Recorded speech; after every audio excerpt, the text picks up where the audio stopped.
الحمدللہ رب العالمین نحمدہ صلی اللہ رسول کریم واعوذ باللہ من الشیطان الرجیم بسم اللہ الرحمن الرحیم وما ارسلناک الا رحمۃ للعالمین ان اللہ ملائکۃ یصلون علی النبی یا ایھا الذین آمنوا صلوا علیہ وسلموا تسلیما اللهم صل علی سیدنا محمد وعلى آل سيدنا نبينا محمد وسلم الصلاۃ والسلام علیک یا رسول اللہ الصلاۃ والسلام علیک یا نبی اللہ الصلاۃ والسلام علیک حبیب اللہ صلی اللہ علیہ وسلم. حال دل کس کو سنائیں آپ کے ہوتے ہوئے, حال دل کس کو سنائیں آپ کے ہوتے ہوئے, کیوں کسی کے در پہ جائیں آپ کے ہوتے ہوئے, کیوں کسی کے در پہ جائیں آپ کے ہوتے ہوئے. میں غلام مصطفیٰ ہوں یہ میری پہچان ہے, میں غلام مصطفیٰ ہوں یہ میری پہچان ہے. غم مجھے کیوں کر ستائیں آپ کے ہوتے ہوئے. حضرات کل آپ وہی جو پہلی وہی نازل ہوئی وہ سن رہے تھے. چلیے آج مکے کے حالات, مسلمانوں پر جو بے انتہا ظلم ہوا, پھر بھی اسلام نہیں رکا, اسلام بڑھتا گیا, کوئی روک نہیں پایا. ایڑی چوٹی کا زور لگایا, ظلم و ستم کہ حدود پار کر گئے, مگر اسلام نہیں رکا. دیکھتے ہیں کیا ہوا. سرکار دو جہاں صلی اللہ علیہ وسلم کو جب دوسری وحی آئی تو حکم آیا اللہ تبارک و تعالیٰ کہ میرے حبیب صلی اللہ علیہ وسلم اب دعوت کیجئے, تبلیغ کا کام شروع کر دیجئے. تبلیغ کا کام شروع ہوا. کہاں سے؟ اپنے گھر سے, اپنے گھر سے. گھر میں نماز نہیں پڑھتے کہ باقا دیکھ جاتا نماز پڑھاتا.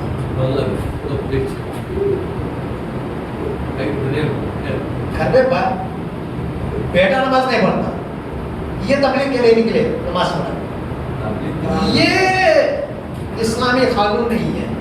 اسلامی قانون پیارے نبی صلی اللہ علیہ وسلم نے جو شروع فرمایا تبلیغ اسلام کا طریقہ وہ یہ کہ پہلے گھر والوں کو دعوت, اور سب سے پہلے اپنی چہیتی بیوی ہماری ماں بیوی خدیجہ الکبریٰ کے سامنے آپ نے دعوت پیش کی. اے خدیجہ, اللہ کا حکم ہے کہ میں لوگوں کو اللہ کی طرف بلاؤں, تم کیا کہتے ہو؟ تو آپ نے فرمایا آپ کی کنیزوں کچھ کہنے کی گنجائش بھی نہیں ہے. تو حضور اکرم صلی اللہ علیہ وسلم نے سب سے پہلے کلمہ پڑھا کر مسلمان کیا بی بی خدیجہ الکبریٰ. اس روئے زمین پر سب سے پہلے ایمان لانے والی کون تھی؟ ماں خدیجہ الکبریٰ. پھر جب دوسری وحی آئی تھی تو جبرائیل امین نے 2 رکعت نماز حضور کو پڑھائی تھی, وضو کرا کر وضو فرمایا, پھر 2 رکعت نماز, وہی نماز حضور سرکار مدینہ صلی اللہ علیہ وسلم پڑھتے تھے. ابھی کوئی دین میں نہیں آیا, صرف خدیجہ الکبریٰ. آپ جانتے ہیں یہ عورتیں الگ طریقے سے نماز پڑھنا ہے شریعت میں ہے نا. عورتوں کی نماز الگ ہوتی ہے, پڑھنے کا طریقہ, نماز الگ نہیں, پڑھنے کا طریقہ ہوتا ہے. یہ کس نے سکھایا؟ سرکاری مدینہ صلی اللہ علیہ وسلم تو مرد تھے, اب عورتوں کی نماز کا طریقہ چاہیے. تو سرکاری مدینہ صلی اللہ علیہ وسلم نے بی بی خدیجہ الکبریٰ سے فرمایا اے میرے شریک حیات, جو تم بہتر طریقہ عورتوں کی نماز کا سمجھو وہ طریقہ بتاؤ. طریقہ بتانے والی کون تھی؟ خدیجہ الکبریٰ. جہاں عورتیں جس طریقے سے نماز پڑھتی ہیں اپنے جسم کو ڈھکے ہوئے, جو قانون ہے شریعت ہے, یہ سمجھایا خدیجہ الکبریٰ نے. سرکار کے حکم پر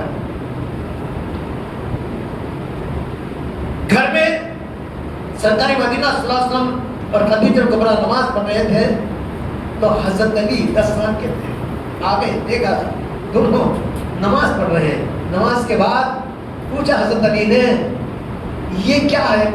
محمد مصطفیٰ صلی اللہ علیہ وسلم سے پوچھا یہ کیا ہے؟ تو حضور نے حضرت علی کے سامنے دعوت پیش کی اور حضرت علی بھی کلمہ پڑھ کر اسلام کو قبول کیا. حالانکہ حضرت علی ہی پیدا ہوئے تھے دین اسلام پر. پھر اسلام آگے بڑھتا گیا. اگر ایک ایک اسلام قبول کرنے کا طریقہ میں بولتا جاؤں تو بڑی مشکل ہوگی. حضرت ابوبکر صدیق غار حرا پر سرکاری مدینہ صلی اللہ علیہ وسلم چٹان پر بیٹھے تھے. صرف 2 مسلمان ہوئے تھے، خدیجہ کبریٰ اور حضرت علی، اور تیسرے تھے زید بن حارثہ. ان کے بارے میں وہ غلام تھے زید بن حارثہ. مردوں میں ایک بچہ حضرت علی اور ایک غلام زید بن حارثہ اسلام قبول کیے تھے. عورتوں میں بیوی خدیجہ کبریٰ. غار حرا پر آپ پتھر پر بیٹھے ہوئے تھے. کیا دیکھتے ہیں کہ حضرت ابوبکر صدیق رضی اللہ عنہ دوڑتے آ رہے ہیں، ادھر ادھر دیکھتے آ رہے ہیں کہ ایسا لگتا ہے کہ آپ یعنی حضرت ابوبکر صدیق سرکاری مدینہ صلی اللہ علیہ وسلم کو تلاش کرتے آ رہے ہیں. جب ابوبکر نزدیک آئے تو حضور نے دیکھا، مسکرا کر فرمایا ابوبکر آ گئے. ابوبکر آ گئے. ابوبکر صدیق نے ہاں میں آ گیا ہوں. تو کلمہ پڑھ لو. کوئی بات نہیں، کوئی ڈیٹیلز بھی نہیں بتایا. آپ نے فرمایا کلمہ پڑھ لو. صدقت یا رسول اللہ، کلمہ پڑھائیے. کلمہ پڑھا. حضرت ابوبکر صدیق مسلمان ہو گئے. پھر فرمایا یا رسول اللہ مجھے ایمان ہے آپ اللہ کے سچے نبی ہیں، مگر وہ رسول جو ہوتے ہیں، نبی جو ہوتے ہیں، ان کا ایک معجزہ ہوتا ہے. آپ کا معجزہ چاہتے ہو؟ حضور نے فرمایا. حضرت ابوبکر صدیق خاموش ہو گئے. سچ کہا معجزہ چاہتے ہو؟ ہاں یا رسول. جو ملک شام میں پادری نے آپ کو جو تمہارے خواب کی تعبیر بتائی تھی، کیا وہ کافی نہیں ہے؟ میں نے تجارت میں ملک شام میں تھا، آپ یہاں پر تھے، میں نے خواب وہاں دیکھا، تعبیر ان سے پوچھا اور اس نے بتایا. آپ کو کیسے پتا چلا؟ حضور نے فرمایا جس نے مجھے نبی بنایا اس نے بتایا. حضرت ابوبکر صدیق کے اسلام لانے کے بعد اب اللہ تبارک و تعالیٰ کا حکم ہوا کہ اب اعلان نبوت ہو جائے. ہو گئی تو سرکاری مدینہ صلی اللہ علیہ وسلم نے سب سے پہلے قبیلے بنو ہاشم کے سرداروں کو، قبیلے بنو ہاشم کے سرداروں کو، بھائی تھوڑا تفصیل سے بولنا چاہتا ہوں، شارٹ کٹ میں چلے جائیے. بنو ہاشم کے سرداروں کو حضرت علی سے فرمائے سرکار کے جاؤ ان سب کو دعوت دے کر آؤ کہ آج محمد مصطفیٰ صلی اللہ علیہ وسلم کے گھر پہ دعوت ہے. ابو لہب، حضرت عباس، امیر حمزہ اور بنو ہاشم کے جتنے سردار، جتنے خاندان والے تھے سب آ گئے. سب آ گئے. 100 سے زیادہ لوگ تھے. تو کھانا کیا منگایا ہے سرکار جانتے ہیں؟ بکری کی 1 رات، 2 سیر گیہوں کا آٹا. بکری کے 1 رات اور 2 سیر گیہوں کا آٹا رکھا تھا. اپنا مہمان آئے پورے بنو ہاشم کے خاندان کے. ابو لہب دیکھا، سمجھا کہ بہت کچھ پکنے والا ہے، سب کو دعوت کھانے کی ہے. دیکھا 1 رات رکھی ہوئی ہے، 2 سیر آٹا.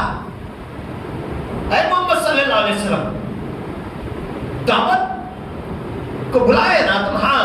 سرکار نے فرمایا یہ بس، ارے یہ ایک آدمی کے لیے بھی کافی نہیں ہے. یہ بکری کی رات جو پکے گی تو ہم میں سے ایک آدمی بھی کھائے گا تو اسے سیراب نہیں ہوگا، اس کی پیٹ نہیں بھرے گا. سرکار مسکرائے بیٹھ جاؤ. وہی 1 رات پکی، 2 سیر آٹے کی روٹی پکی، سامنے رکھا. سرکار نے دسترخوان پر فرمایا کہ کھاؤ. میرا عزیز دوستو تاریخ گواہ ہے مکے کی فضا گواہ ہے، سب کھاتے گئے، حضور بیٹھے دیکھتے رہے۔ کھانے سے پہلے سرکاری مدینہ صلی اللہ علیہ وسلم نے روٹی اور سالن پر اپنا دست مبارک رکھا، فرمایا کہ کھاؤ۔ کھاتے رہے، سب سیراب ہو گئے، سب پیٹ بھر کر کھا لیے۔ دیکھا کہ جتنا سالنا روٹی تھی سب وہی اتنا ہی باقی تھا۔ ابو لہب حیران،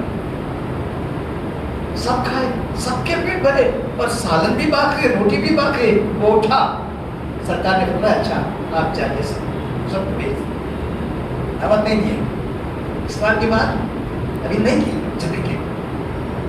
پھر دوسری مرتبہ بلائے، دوسرے دن حضرت نبی جا کر سب کو بول کر آئے، سب آ گئے۔ تو سرکار مدینہ صلی اللہ علیہ وسلم نے فرمایا کہ دیکھو قبیلے بنو ہاشم سے خاص دعوت ہے کہ جو بت ہم پوچھتے ہیں، آپ پوچھتے ہیں تم لوگ، یہ خدا نہیں ہو سکتے، اپنے ہاتھوں سے تراشے گئے بت ہے، یہ خدا نہیں ہو سکتے۔ اللہ وہ ہے جو خالق کائنات ہے، ساری جہاں کو پیدا فرمایا ہے اور سارے بندوں کو، جن و انسان کو پیدا فرمایا، جانوروں کو، پرندوں کو، ساری کائنات کا خالق وہ ہے، وہ ایک ہے، اس کی عبادت کرو اور کلمہ پڑھو، لا الہ الا اللہ محمد رسول اللہ صلی اللہ علیہ وسلم۔ جھوٹ مت بولو، اللہ کی عبادت کرتے رہو، آپس میں ایک دوسرے پر احسان کرو، پڑوسی کا حق مت مارو اور پڑوسی سے نیک سلوک کرو، اپنی عورتوں سے نیک سلوک کرو، بچوں کو زندہ دفن کرنا چھوڑ دے۔ فرمایا ابو لہب کھڑا ہو گیا، اس کے لیے بلائے تھے آپ؟ اے محمد صلی اللہ علیہ وسلم اس بات کے لیے بلائے تھے؟ وہ لوگوں کو بہکا دیا، چلو فتنہ ہو جائے گا، ہمارے بتوں کو برا کہا جا رہا ہے، ہمارے باپ دادا پوچھتے آ رہے ہیں۔ تو وہ لے کر چلا گیا۔ مایوس ہونا سرکار کی عادت ہے، دعوت پہنچانا آپ کا مشن تھا۔ وہ جانے سے پہلے یہ دوسری دعوت دی، جب آپ نے یہ فرمایا کہ اللہ کا یہ مشن اسلام ہے، یہ اسلام شروع سے حضرت آدم علیہ السلام سے چلا رہا ہے مذہب، یہ کوئی نیا مذہب نہیں ہے، میری اتباع کرو اور اللہ کا حکم مانو۔ آپ نے فرمایا، سب بیٹھے، ابو لہب بھی سن رہا تھا، حضرت عباس سب موجود تھے۔ پھر آپ نے آخر میں کہا، تم میں سے سردار ہیں، امیر ہیں، رئیس ہیں، ہے تم میں کوئی ایسا جو اس مشن میں، اس تبلیغ کے کام میں میرا ساتھ دے، میرا حامی بنے، میرا مددگار بنے؟ بڑے بڑے سردار تھے، قبیلے بنو ہاشم قبیلہ ہی نامور قبیلہ تھا، خود قبیلہ تھا، امیر قبیلہ تھا، مکے کی متولی انہی کے خاندان سے تھے، کعبۃ اللہ کی جو دیکھ بھال وہی کرنے والے تھے۔ اتنا بڑا قبیلہ، اتنے بڑے سردار، سب چپ۔ جب سب خاموش ہو گئے، ابو طالب بھی تھے، تو ایک بچہ اٹھا، حضرت علی، یا رسول اللہ میں آپ کا حامی بنوں گا، میں آپ کا مددگار بنوں گا۔ حضور نے فرمایا بیٹھ جاؤ، حضرت علی بیٹھ گئے۔ پھر آپ نے اعلان فرمایا، پھر اللہ کی تعریف کی اور آپ کی اتباع کی بات فرمائی اور کہا کہ بتاؤ اس مشن میں، اس تبلیغی کام میں کون میرا حامی بنے گا؟ سب چپ، کیونکہ وہ جانتے تھے کہ کوئی معمولی بات نہیں ہے۔ بتوں کو رد کر کے، بتوں کو برا بھلا کہہ کر ایک اللہ کی، ایک توحید کی تبلیغ کرنا، ایک معبود کی عبادت کے لیے دعوت دینا، یہ کوئی معمولی بات نہیں تھی۔ سارے قبیلے دشمن ہو سکتے تھے، سارا مکہ دشمن ہو سکتا تھا، سارا عرب دشمن ہو سکتا تھا، ایک طرف دنیا ساری کھڑی ہو جائے گی اور ایک طرف یہ ہو جائیں گے۔ اتنا بڑی مشکل تھا، وہ کسی کو ہمت ہوئی تو حضرت علی نے فرمایا کہ پھر اٹھے، دوسری بات، حضرت علی، یا رسول اللہ میں آپ کا حامی ہوں، میں آپ کا مددگار بنوں گا۔ سرکاری مدینہ صلی اللہ علیہ وسلم آگے بڑھے، حضرت علی کو اپنے سینے سے لگایا، اپنے سینے سے لگایا اور پھر اسی وقت سب کے سامنے اپنا نام مبارک نکال کر حضرت علی کے منہ میں ڈالا۔ ابو لہب دیکھ کر کھڑا ہو گیا، اے محمد صلی اللہ علیہ وسلم، یہ کیا آپ کا کام ہے، یہ کیا برتاؤ ہے؟ ہے حضرت علی سے. وہ کہہ رہے ہیں کہ میں تمہارا حامی تمہارا مددگار بنوں گا, اور تم نے اس کے منہ میں تھوک ڈالا, لاب ڈالا. تو حضور نے فرمایا بولا تم نہیں جانتے, میں نے اپنا علم علی کو دیا, میں نے اپنا علم علی کو دیا. اسی لیے بعد میں حضور نے فرمایا میں علم کا شہر ہوں اور علی اس کا دروازہ ہے. علم چاہے شریعت کا ہو, طریقت کا ہو, معرفت کا ہو, حقیقت کا ہو, اگر پانا ہے حضور سے, اس شہر سے, تو علی کے دروازے سے گزرنا ہے. سمجھ میں آ رہی ہے بات؟ تو پھر حضرت علی نے حامی بنی, اور حضرت علی نے اس بات کو نبھایا, اور آج بھی نبھا رہے ہیں. آج بھی حضرت علی کی وہ حمایت, وہ حامی جو بنی, وہ حمایت چلی آ رہی ہے. حضرت علی کے سلسلے سے اولیاء کرام خدمت دین کرتے آ رہے ہیں. تو خیر چلے گئے. پھر اللہ تبارک و تعالیٰ کا حکم ہوا, جبرائیل امین آئے, اور حکم آ کیا اب اعلیٰ اعلان خاندان والوں کو ہو گیا. اب سارے مکے میں اعلیٰ اعلان نبوت کا کرنا ہے, اور لوگوں کو اللہ کی طرف بلانا ہے. سرکار مدینہ صلی اللہ علیہ وسلم کوہ صفا پر کھڑے ہو گئے. صفا دیکھیں نا حاجی حضرات, کوہ صفا پر کھڑے ہو گئے, فاران بھی کہتے ہیں. فاران پر کھڑے ہو کر آپ نے کوہ صفا پر سب ایک ایک قبیلے کا نام لے کر بلایا. سب قبیلے کے سردار سب جمع ہو گئے. جب ان کا قانون تھا مکے میں عربوں میں کہ کوئی خاص بات کہنی ہوتی, کوئی انونس کرنا ہوتا, تو اونچی مقام پر کھڑے ہو کر پکارتے تھے. سرکار کھڑے ہو گئے. سامنے پہاڑ تھا, برما بھی تھا, وہاں ابو قبیس بھی تھا. تو سرکار مدینہ صلی اللہ علیہ وسلم جب سب لوگ جمع ہوئے تو آپ نے فرمایا تم مجھے کیا جانتے ہو, میرے بارے میں تمہارا کیا خیال ہے؟ تو سب نے کہا آپ سچے ہیں, امین ہیں, ہم نے آپ کو کبھی جھوٹ بولتا نہیں دیکھا, امانت میں خیانت کرتا نہیں دیکھا, آپ صادق ہیں. سب نے ایک آواز سے کہا. تو حضور نے فرمایا مان گئے نا میں سچا ہوں. تو اللہ کو ماننے سے پہلے مصطفیٰ کو ماننا پڑتا ہے. اللہ کو ماننے سے پہلے مصطفیٰ کو ماننا پڑتا ہے. یہ سرکار نے وہ طریقہ دیا ہے. تو آپ نے فرمایا اچھا مان گئے تو سنو, اگر میں کہوں کہ اس پہاڑ کے پیچھے سے ایک دشمن کا زبردست لشکر آ رہا ہے اور تم پر ٹوٹ پڑے گا, یقین مانو گے؟ سب نے کہا بے شک, کیونکہ ہم نے آپ کو کبھی جھوٹ بولتا نہیں دیکھا, آپ سچے, ہم جھوٹ نہیں دیکھا. تو سرکار مدینہ صلی اللہ علیہ وسلم نے فرمایا تو سنو, اللہ کا عذاب آنے والا ہے, تم ان بتوں کی پرستش کرتے ہو جو بے جان ہے, بے حرکت ہے, نہ کسی کو نقصان پہنچا سکتے ہیں نہ کسی کو نفع. ان معبودوں کے پرستش چھوڑ دو اور ایک اللہ کی عبادت کرو, میں اس کا رسول ہوں. اور کلمہ پڑھو لا الہ الا اللہ محمد رسول اللہ, قولوا لا الہ الا اللہ تفلحوا. جو کلمہ پڑھا وہ فلاح پا گیا, وہ کامیاب ہو گیا. ابو لہب اٹھا, وہ دشمن تھا, کہنے لگا اے محمد صلی اللہ علیہ وسلم, پھر آپ نے اس کے لیے ہم سب کو جمع کیا. پھر اس نے لوگوں کو منتشر کر دیا, لوگوں کو منتشر کر دیا, سب چلے گئے. تو اسلامی مشن نہیں رکا, کسی کے روکنے سے نہیں روکتا اسلام. میرے عزیز دوستو, سرکار مدینہ صلی اللہ علیہ وسلم سے اتنی دشمنی تھی ابو جہل کو, اور ابو لہب, ولید بن مغیرہ, عتبہ, عتیبہ, شیبہ, امیہ بن خلف, یہ سارے کے سارے سرکار مدینہ صلی اللہ علیہ وسلم غار ہیرا کے پاس اکیلے نماز پڑھ رہے ہیں. جبریل نے پڑھائی تو نماز تو رکھا, آپ عبادت میں ہیں. ادھر ابو جہل آ گیا اور سرکار کو گالیاں دینے لگا.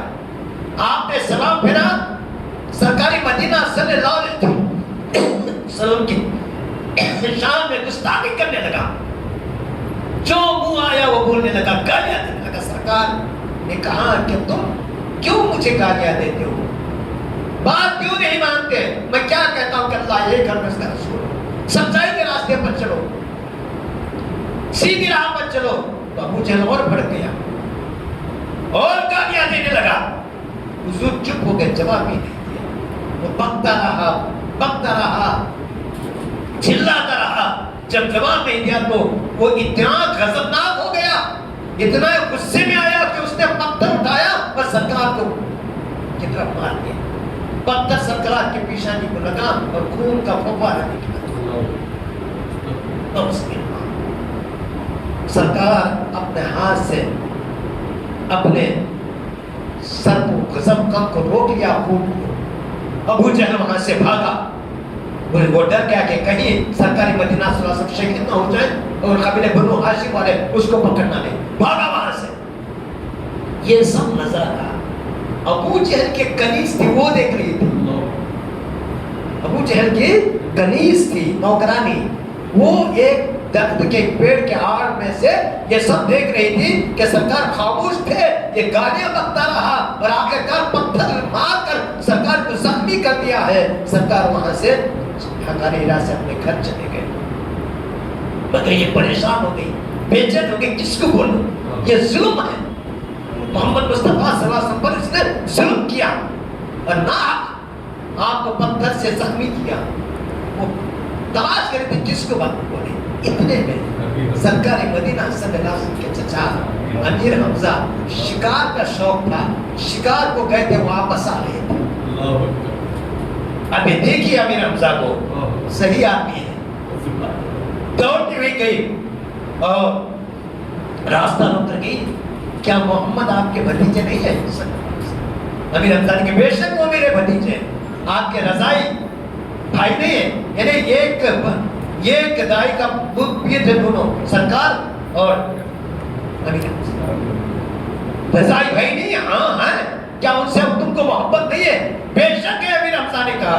تو آج ابو جہل نے، میرے آقا نے ان کو اتنی گالیاں دی، وہ جواب بھی نہیں دے، خاموش بیٹھے رہے، تو اس نے پتھر سے سر کو زخمی کر دیا ہے، خون کا فوارہ نکلا، وہ گھر گئے۔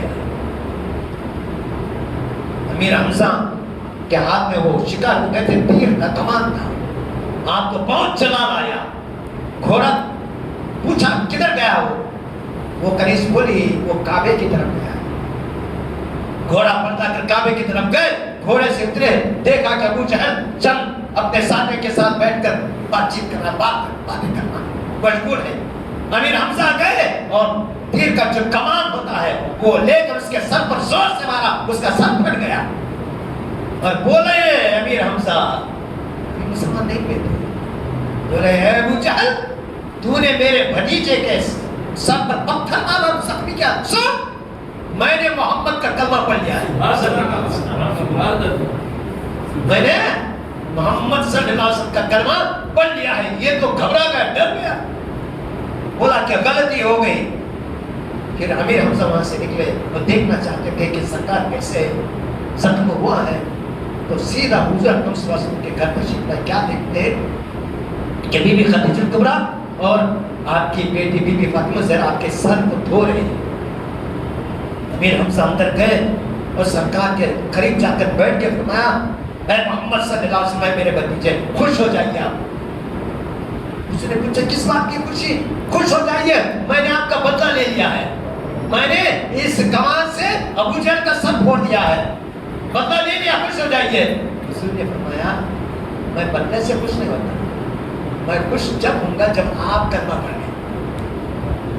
امیر حمزہ نے کہا اگر آپ خوش ہیں میرے کلمے پڑھنے سے تو مجھے فوراً کلمہ پڑھائیے۔ سرکار مدینہ صلی اللہ علیہ وسلم نے کلمہ لا الہ الا اللہ محمد رسول اللہ پڑھایا اور امیر حمزہ مسلمان۔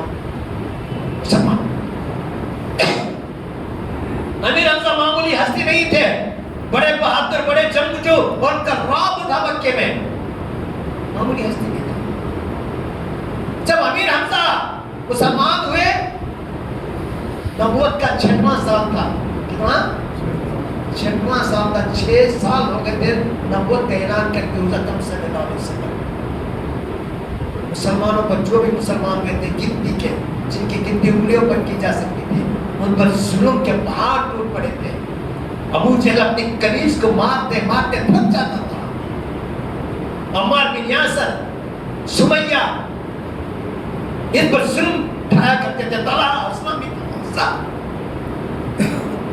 گنتی کے مسلمان یہ چھپ کر نماز پڑھتے تھے اپنے گھروں میں.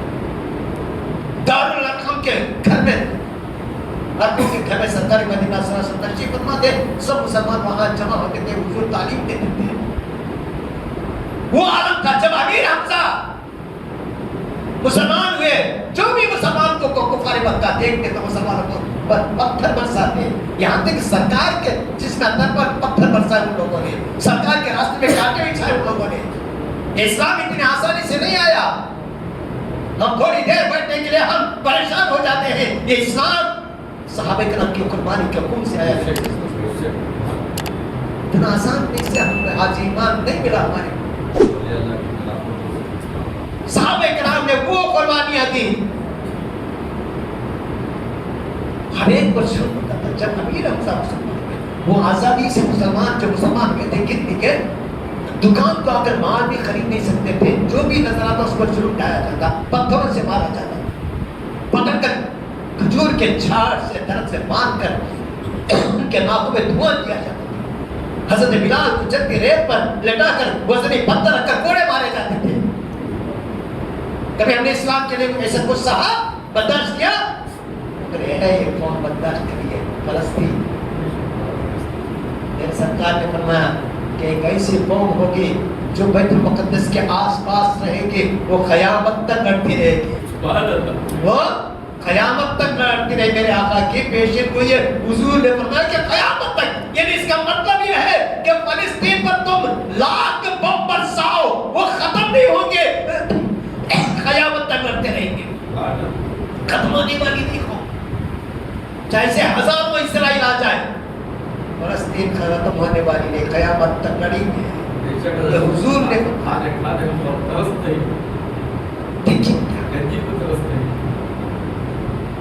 میرے عزیز دوستوں, جب امیر حمزہ مسلمان ہوئے تو لوگوں میں ہمت آئی, گھروں سے نکلنے لگے, خرید و فروخت کرنے لگے, اور جو کنڈے بچے جو تھے جوان جن کو بھڑکا کر مسلمانوں کو اذیت پہنچاتے تھے, انہوں نے بھی اپنا کام تھوڑا دھیما کر دیا مسلمانوں کو ستانا.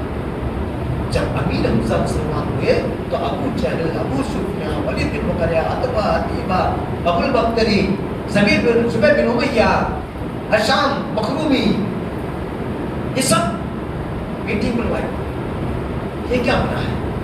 پہلے تو غلام کمزور لوگ مسلمان ہوتے تھے, اب امیر حمزہ مسلمان ہو گئے. اگر ایسے چلتا رہا تو سارا مکہ مسلمان ہو جائے گا, اسے روکنا ہے. میٹنگ بلائی. میں تاریخ کے پنے آپ کے سامنے کھولنا ہوگا,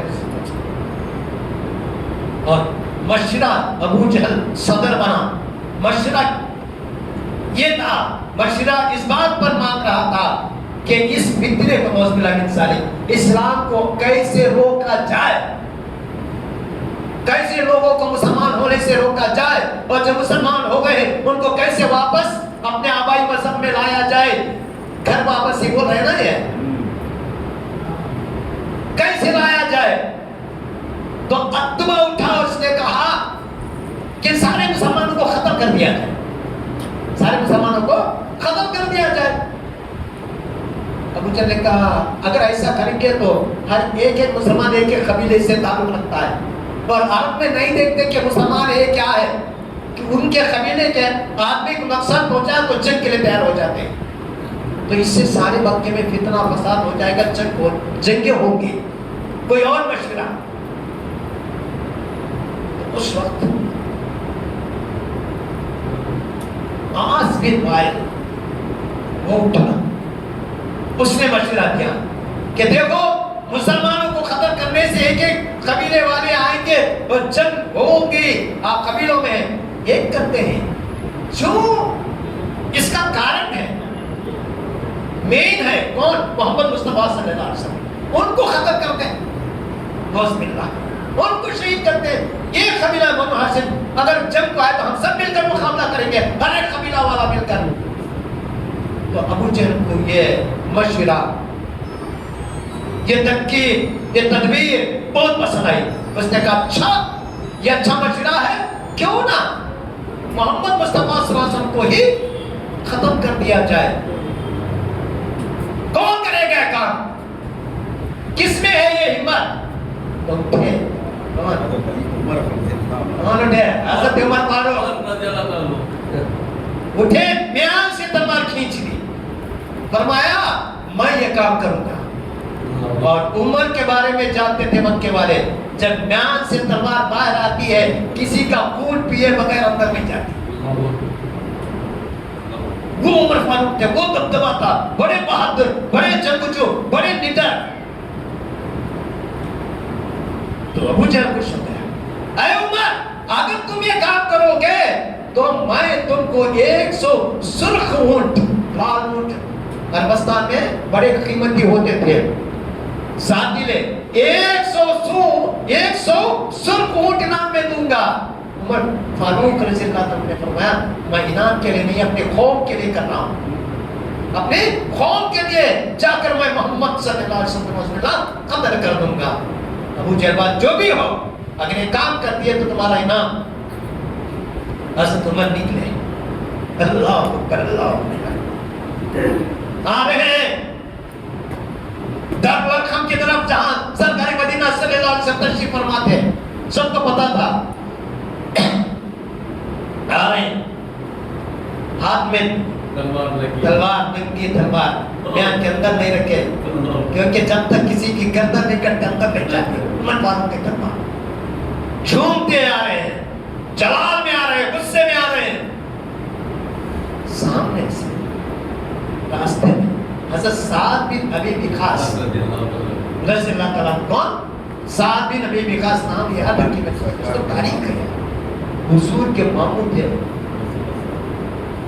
سامنے آتے کہ عمر کا تیور دیکھا، ارے یہ بڑے غصے میں، کیا ارادہ ہے ان کا؟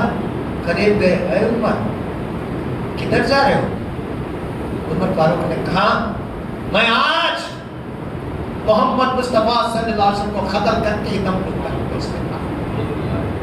یہ فتنہ مٹا دوں گا. نوز باللہ، لوگ آبائی مذہب چھوڑ کر، اپنے باپ دادا کا مذہب چھوڑ کر، بتوں کے پرستی چھوڑ کر اسلام کو قبول کریں. ایک اللہ جو اندھی دکھتا نہیں، اندھی اللہ کی، اندھی کے معبود کی پرستی کرنا شروع کر دیا ہے.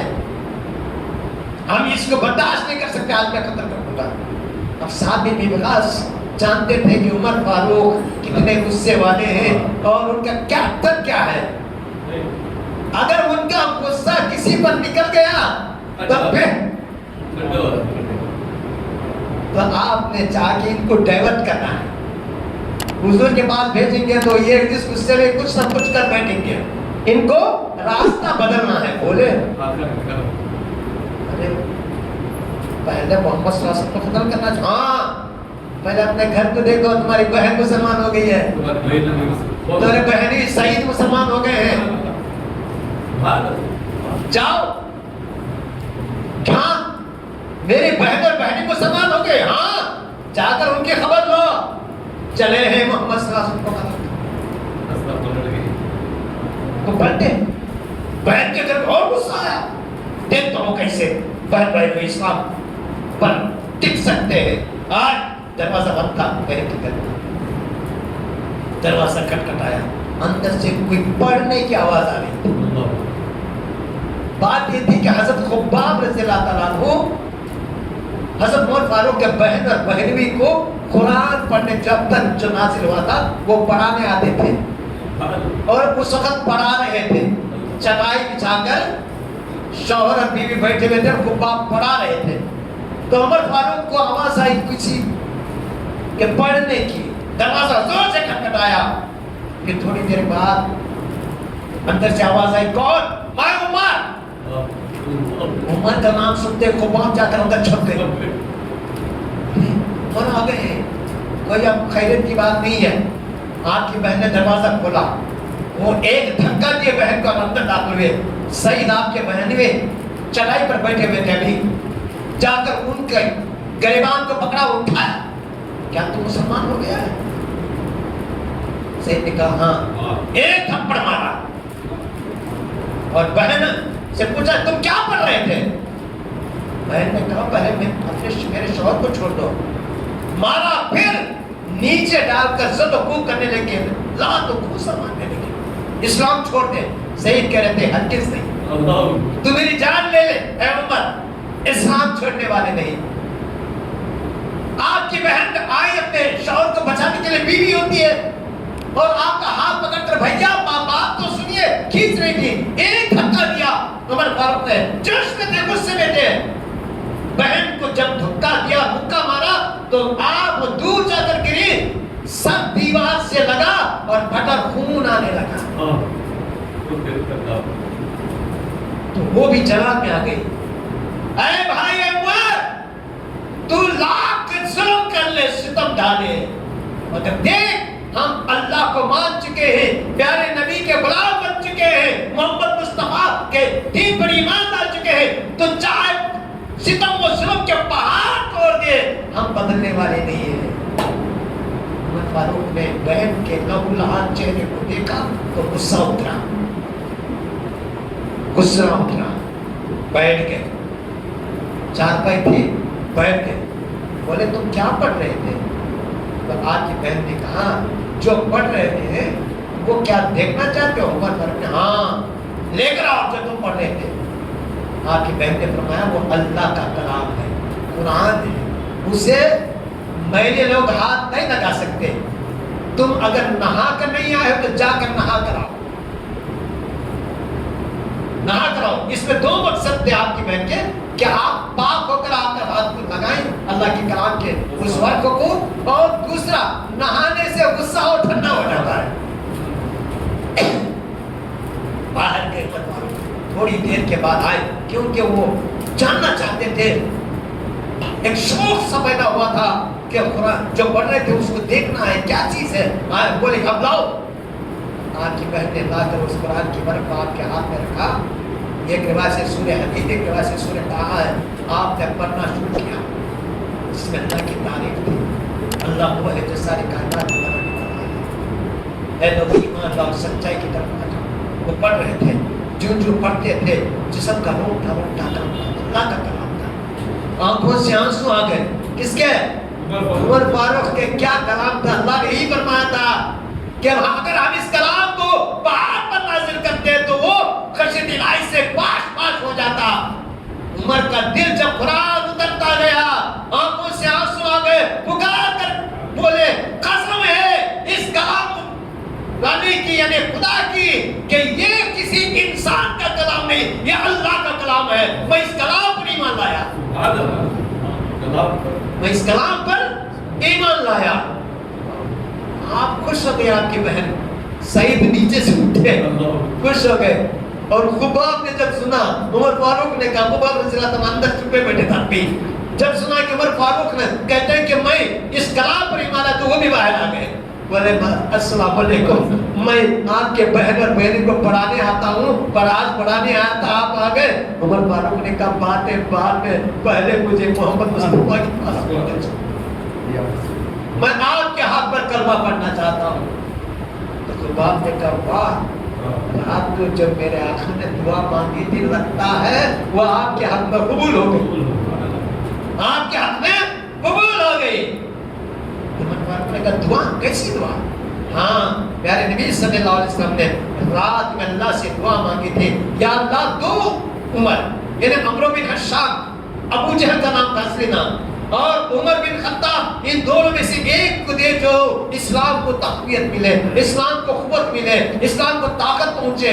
تو اللہ تبارک و تعالیٰ نے عمر تمہارے حق میں دعا قبول کی ہے، تم کو ہدایت دی ہے. کیونکہ عمر فاروق دشمن تھے، کبھی گستاخ رسول نہیں فرمائے. اللہ تبارک و تعالیٰ کبھی گستاخ رسول کو ہدایت نہیں دیتا. دشمن ہو سکتا ہے، انجانے میں دشمنی کر سکتا ہے، مگر جو گستاخی کرتا ہے نا، اللہ تبارک و تعالیٰ سے کبھی ہدایت نہیں دیتا. عمر فاروق دشمنی اس کی ضرور، مگر گستاخی نہیں کی. ابو جہل ہر دن، ہر روز، ہر شام، ہر دوپہر گستاخی کرتا تھا، اللہ نے اسے ہدایت دی. عمر فاروق رضی اللہ تعالیٰ عنہ کو لے کر حضرت سعید آپ کی بہن اور خباب رضی اللہ تعالیٰ عنہ دارالارقم یعنی سرکاری مدینہ صلی اللہ علیہ وسلم گھر میں تھے صحابہ کے ساتھ ادھر چلے. اب تک کتنے مسلمان ہوئے تھے 6 سال میں معلوم ہے کتنی محنت کی ہوگی. 30 پر 9 مسلمان. کتنے؟ 30 پر 9 مسلمان.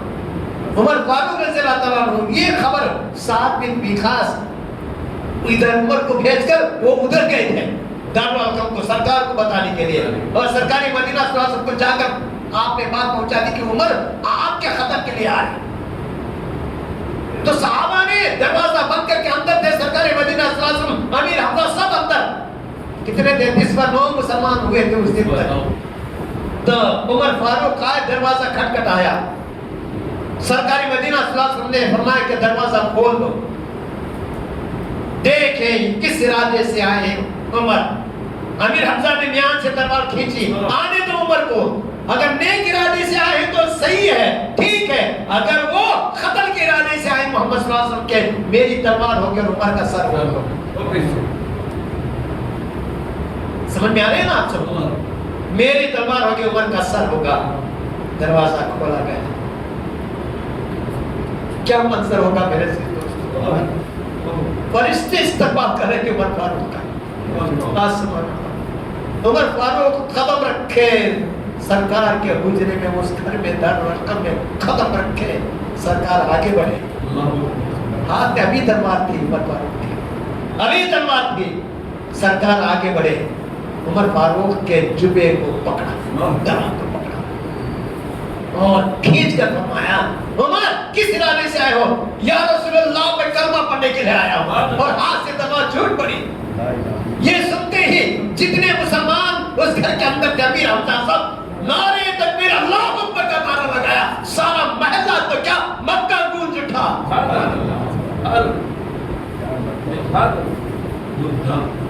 عمر فاروق نے اسلام کو قبول کیا. وہاں پر کون کون؟ ابو جہل, ابو لہب, ابو سفیان, عتبہ, عتیبہ, ولید بن مغیرہ, ابو بکر, سب انتظار میں تھے. عمر گئے نا, قتل کر کے آئیں گے بنے ہوئے انتظار میں, کیونکہ عمر ذات ویسی تھی. عمر فاروق نے حضور سے فرمایا یا رسول اللہ کیا آپ سچے نبی ہیں؟ بے شک میں سچا ہوں. ہمارا خدا سچا؟ ہاں بے شک اللہ سچا ہے. دین سچا ہے؟ ہاں بے شک دین سچا ہے.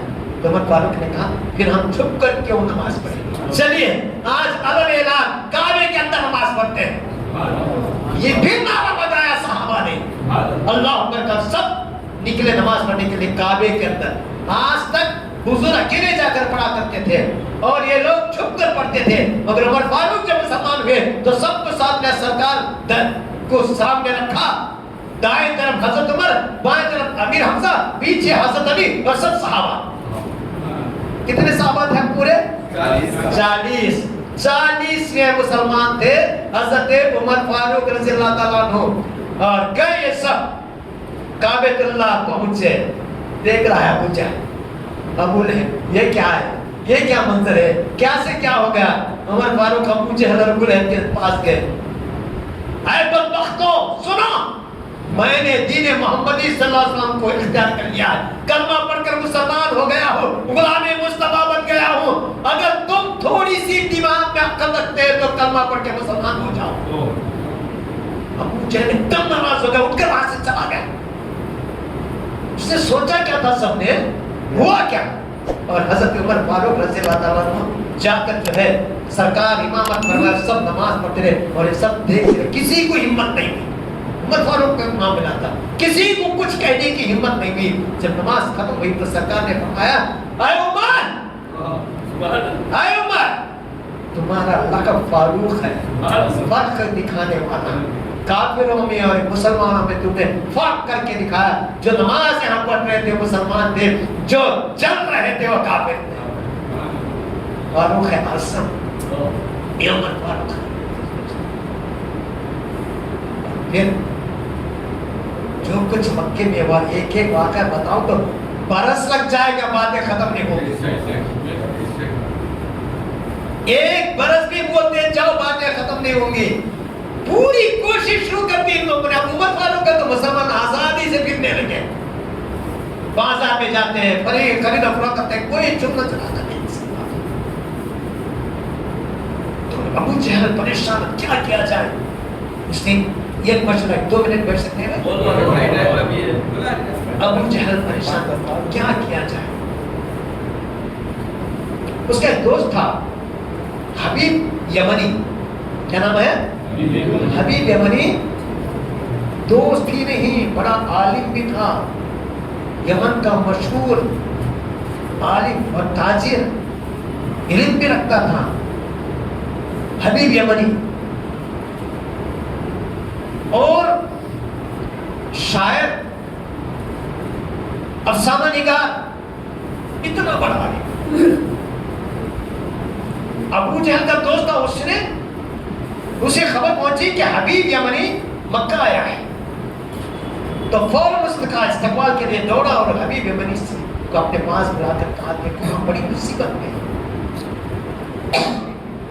محمد صلی اللہ علیہ وسلم نعوذ باللہ من ذالک نیا فتنہ شروع کر دیا ہے، ہمارے بتوں کے خلاف بولا جا رہا ہے، بتوں کو جو ہے چھوڑ کر ایک اللہ کی عبادت کرنے کی بات ہو رہی ہے، لوگ اسلام کی طرف جھک رہے ہیں، ایمان لا رہے ہیں، اسلام قبول کر رہے ہیں، میری گزارش ہے کہ تم جاؤ اور محمد صلی اللہ علیہ وسلم کو سمجھاؤ، تم میرے دوست ہو اور تم فلاسفر ہو، تم شاعر ہو، تم عالم ہو، تم بہت کچھ ہو، جاؤ سمجھاؤ۔ تو حبیب یمنی کیا کہتے ہو؟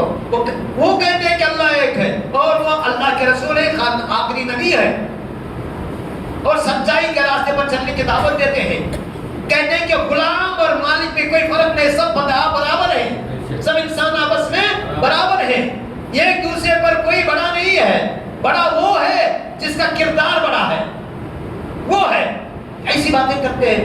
اب لوگ دھوکے میں آ کر جا کر اسلام قبول کر رہے ہیں، تو حبیب یمنی کی کوئی بڑی بات نہیں بجاتا۔ اس نے ابو جہل سے ایک بات کی، یہ نبی جو ہوتے ہیں نا، یہ معجزے دکھا سکتے ہیں۔ ابو جہل بولے اگر نبی مانتے تھے تو اور کوئی پرابلم اس نہیں، ہم نبی کا مانتے ہیں، تو ان کو معجزہ کیوں کہتے ہیں؟ یہ تو جادو ہے، بڑے جادوگر ہیں، کیا ہے؟ بڑے جادوگر ہیں۔ 2 منٹ میں ختم کرتا ہوں، ترنت چلے پڑھیں۔ نبینا مولانا محمد وعلی سیدنا مولانا محمد وسلم، یہ جادوگر ہیں، یہ سب جو ہوتا ہے یہ جادو ہے۔ تو حبیب یمنی نے کہا اگر جادو ہے تو سنو، چاہے کتنا بھی بڑا جادوگر ہو، کتنا بڑا کاہن ہو، کتنا بڑا ساحر ہو، کتنا بڑا عراف ہو، اس کا جادو زمین پر چلتا ہے، آسمان پر نہیں چلتا۔ اس کا جادو زمین پر چلتا ہے، آسمان پر نہیں چلتا۔ چلو ہم محمد مصطفیٰ صلی اللہ علیہ وسلم سے ایک ایسا کام، ایسی بات کہیں کہ آسمان پر اپنا معجزہ دکھائیں۔ وہ معجزہ کہتے ہیں نا، اور ہم سمجھتے ہیں کہ جادو آسمان پر نہیں چلتا۔ بے شک چاہے کتنا بھی بڑا جادوگر ہو، آسمان پر اس کا جادو نہیں چلتا۔ تو حبیب یمنی گئے حضور کے پاس، آپ نبی ہیں؟ حضور نے کہا بے شک اللہ کا سچا نبی ہوں، آخری نبی ہوں۔ انہوں نے کہا نبی جو ہوتا ہے معجزہ دکھاتا ہے، میں ایک زمین کا معجزہ چاہتا ہوں اور ایک آسمانی معجزہ۔ تو حضور نے فرمایا ٹھیک ہے، جو تم کہو۔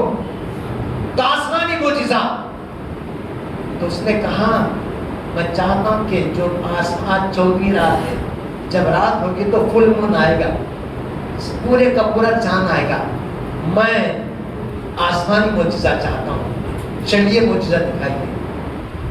تو حضور نے فرمایا ٹھیک ہے، رات کو آ جاؤ۔ سارے مکے میں مشہور ہوگا کہ حضور معجزہ دکھانے والے ہیں، معجزہ دکھانے والے ہیں۔ حبیب یمنی نے کہا میں چاہتا ہوں کہ اس چاند کے ٹکڑے کر کے دکھائیں۔ سرکاری مدینہ صلی اللہ علیہ وسلم، پہاڑ کا نام ہے ابو قبیس، چاند نظر آ رہا تھا، مکے والے سارے جمع پہ، حضور اونچائی پر چڑھے۔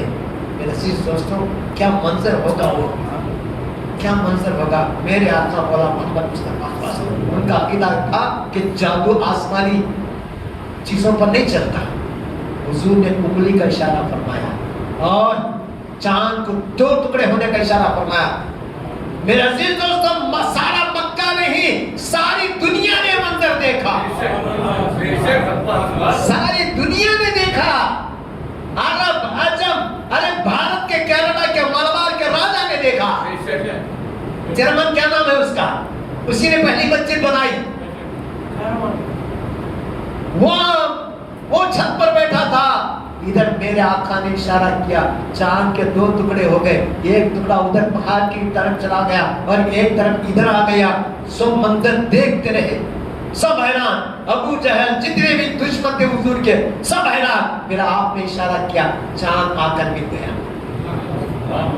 آج بھی سائنٹسٹ تو دیکھ ہے، آج بھی ناسا والوں نے اس کا ثبوت دیا، سائنسدان، کہ چاند کے درمیان لکیر ہے، جیسے کاٹ کر جوڑ دیا ہو، اور شق القمر کا واقعہ قرآن میں ہے، اور چاند شق ہو گیا ہے نا قرآن میں، تو حبیب یمنی سر جھکا دیا اور حضور کو لے کر اپنے مقام تک لے گیا، اتباع کے گھر پر ٹھہرا تھا، بولا اے محمد صلی اللہ علیہ وسلم، میں نے 2 معجزے مانگے تھے، ایک آسمانی اور ایک زمینی، آسمانی معجزہ آپ نے دکھا دیا، زمین کا معجزہ چاہتا ہوں۔ میرے عزیز تو حضور نے فرمایا سنو، تمہاری ایک بیٹی ہے جو ہاتھ پیروں کی اپاہج ہے، اندھی ہے، گونگی ہے، بہری ہے، تم اسے جب سے پیدا ہوئی ہے چھپا کر رکھا ہے، سوائے تمہاری بیوی کے تمہارے کوئی اس کے بارے میں نہیں جانتا۔ ارے یہ بات سوائے میرے اور میرے بیوی کے کسی کو نہیں پتا، آپ کو کیسے پتا؟ حضور نے فرمایا مجھے اس نے بنایا جس نے نبی بنایا۔ اور اے حبیب سنو، واپس جاؤ یمن، دیکھو تمہاری بیٹی تمہارا استقبال کرے گی۔ یہ سنتے ہی وہ قدموں میں ایسا پڑ گیا، گر گیا، اور کہاں کہ مجھے کلمہ پڑھا کر پہلے مسلمان کیجئے، میں یہاں بغیر ایمان کے واپس نہیں جا سکتا۔ پیارے نبی صلی اللہ علیہ وسلم نے حبیب یمنی کو کلمہ پڑھا کر مسلمان کر لیا، جب باہر آیا تو اتباع نے ابو جہل کو سب کو جمع کر دیا، دیکھو یہ بھی مسلمان ہو گئے ہیں۔ ابو جہل نے ان پر بھی جادو کر دیا، یہ بھی تمہارے ہو گئے، اے حبیب یمنی ان کے جادو میں تم بھی آ گئے۔ حبیب یمنی نے کہا خبردار ان کو جادو کہا، تم اپنے ہوش حواس میں نہیں ہو، تم لوگ یہ اللہ کے سچے نبی ہیں، آخری نبی ہیں، تمہارے لیے بہتر یہی ہے کہ اوپر ایمان لاؤ۔ پھر حبیب یمنی میں آیا یمن، سفر طے کر کے، گھر کا دروازہ بند تھا، دروازہ کھٹکھٹایا، دروازہ کھولا کس نے؟ ایک حسین اور جمیل لڑکی نے، ایک حسین اور جمیل لڑکی نے پوچھا حبیب یمنی تو کون ہے، میرے گھر میں کیا کر رہی ہے؟ اس نے کہا با میں تمہاری بیٹی ہوں۔ میری بیٹی؟ وہ تو اپائج، ہاتھ پیروں کے اپائج ہے، لنگڑی، لولی، اندھی، بہری، گونگی، اور تم؟ ہاں اندر تو آئیے میں بتاتی ہوں کیا ہوا۔ کیا ہوا بتا؟ ایک دن ماں اور میں چھت پر تھے، چاند اپنے آفتاب سے چمک رہا تھا، ہم نے دیکھا کہ چاند کے 2 ٹکڑے ہو گئے، پھر چاند جڑ گیا، پھر اچانک ایک نورانی شکل والے آگے میرے سامنے، ان کی زلفیں کاندھے تک تھیں، امامہ باندھے ہوئے تھے، چہرہ چاند سے بھی زیادہ چمکدار تھا، انہوں نے میرے جسم پر ہاتھ پھیرا، میں گونگی تھی، بولنے والی بن گئی، اندھی تھی، دیکھنے والی بن گئی، بہری تھی، سننے والی بن گئی، لولی تھی، ہاتھ میرے ٹھیک ہو گئے، اور میں اٹھ کر دوڑنے لگی، سر سے پیر تک میں صحتیاب ہو گئی۔ انہوں نے کہا بیٹی تیرے ابا نے کلمہ پڑھ لیا ہے مکے میں، تو بھی پڑھ لے، اور مجھے کلمہ لا الہ الا اللہ محمد رسول اللہ پڑھا کر گئے ہیں۔ جب اس نے دروازہ کھولی تھی سب سے پہلے باپ کے لیے یہی کلمہ پڑھتی ہوئی کھولی تھی، اور حبیب یمنی تعجب ہو گئے کہ کلمہ تجھے کہاں سے آیا؟ تب یہ بتایا اس لڑکی نے۔ یہ ہمارے آقا کے ساتھ ہم کتنے نصیب والے ہیں، ایسا آقا، ایسا نبی ہمیں ملا ہے، ہم اس اللہ تعالیٰ کی اس احسان کا خرچ کیسے ادا کر سکتے ہیں؟